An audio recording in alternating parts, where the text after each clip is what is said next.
निर्धन तक देखे जाएंगे, थक कर यदि हुआ निराश कहीं।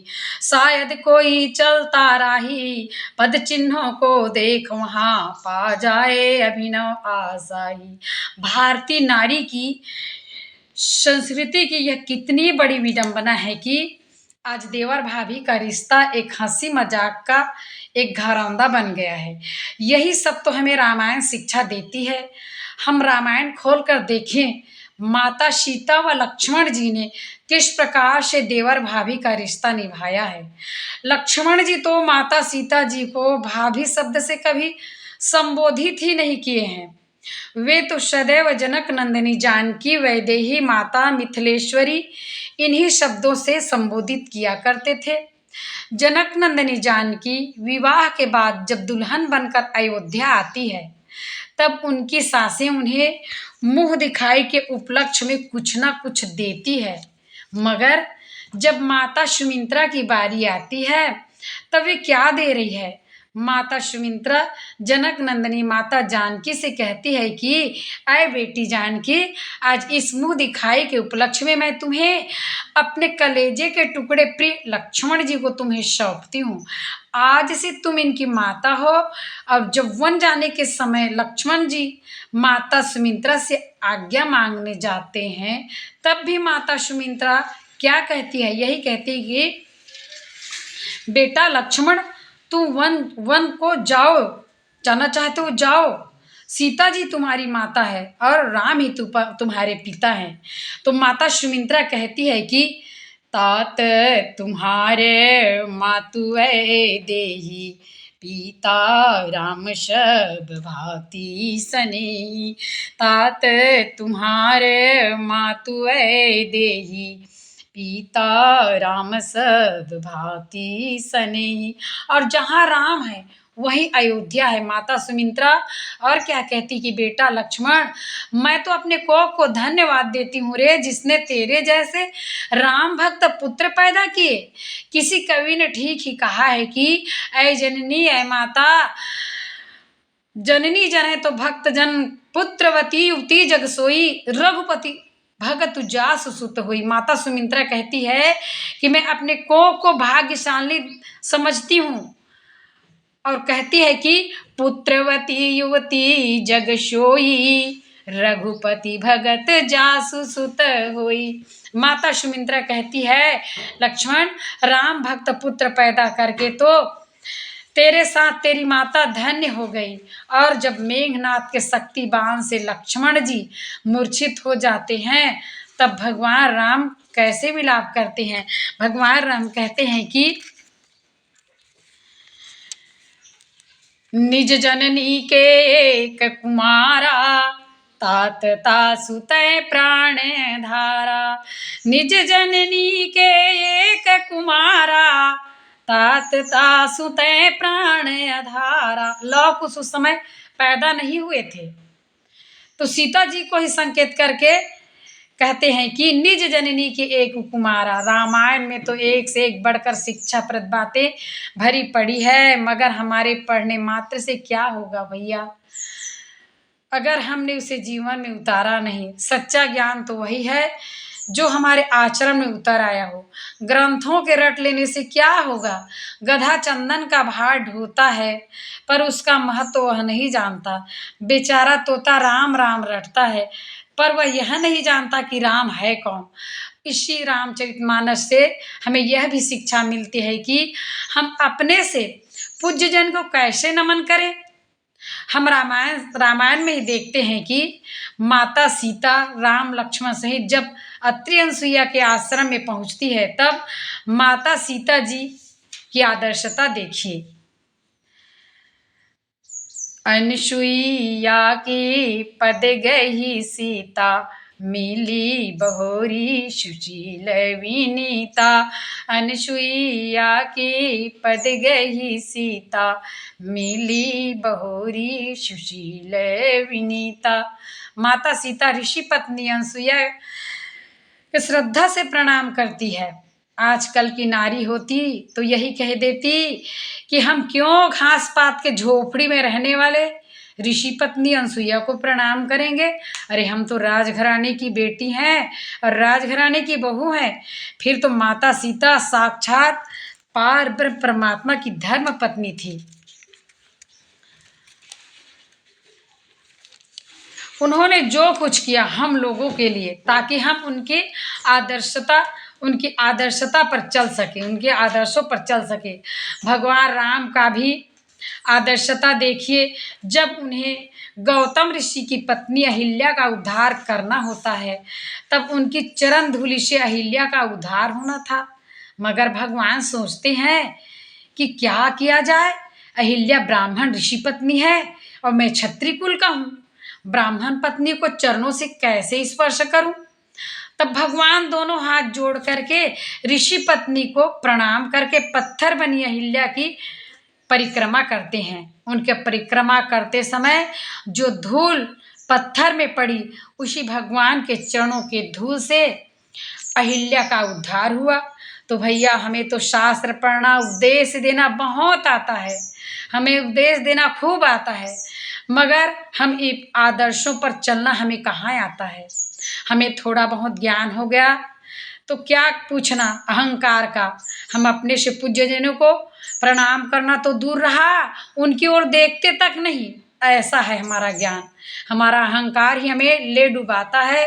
हम अगर ऊंची जाति में पैदा हुए हैं तो हमें ऊंची जाति का गर्व है, धनवान है तो धन का गर्व है, रूपवान है तो रूप का गर्व है, किसी अच्छे से नौकरी में है तो नौकरी का गर्व है, जवान है तो जवानी का गर्व है, और कहीं कुछ हम अच्छा से पवित्र आदर्शों को लेकर चल रहे हैं तो उस पवित्रता का हमें गर्व है।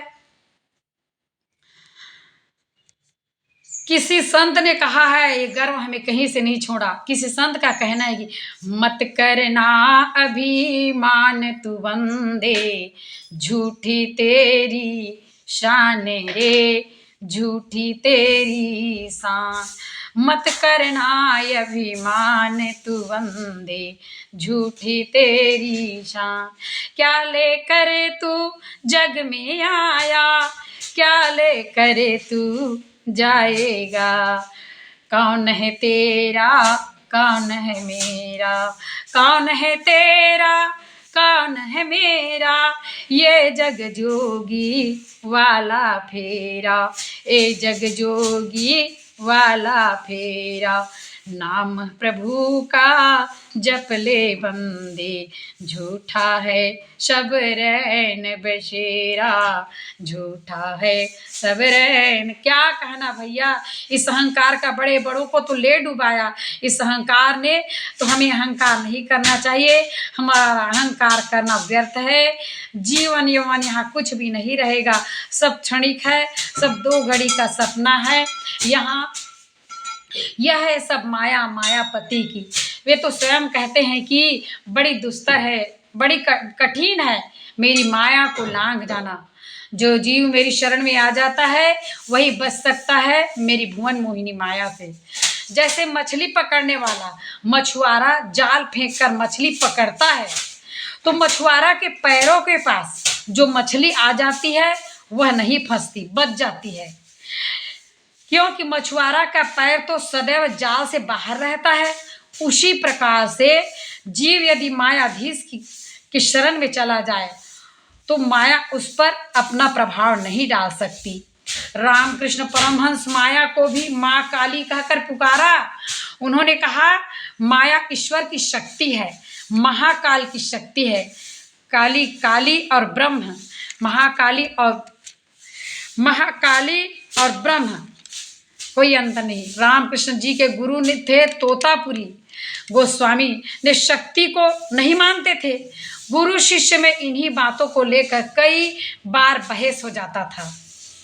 एक बार की बात है, रामकृष्ण अपनी माँ काली की ताली बजा बजा कर गुणगान कर रहे थे। क्या कह रहे थे, जय जय हो जय हो जय हो तेरी माँ काली, जय हो तेरी माँ काली।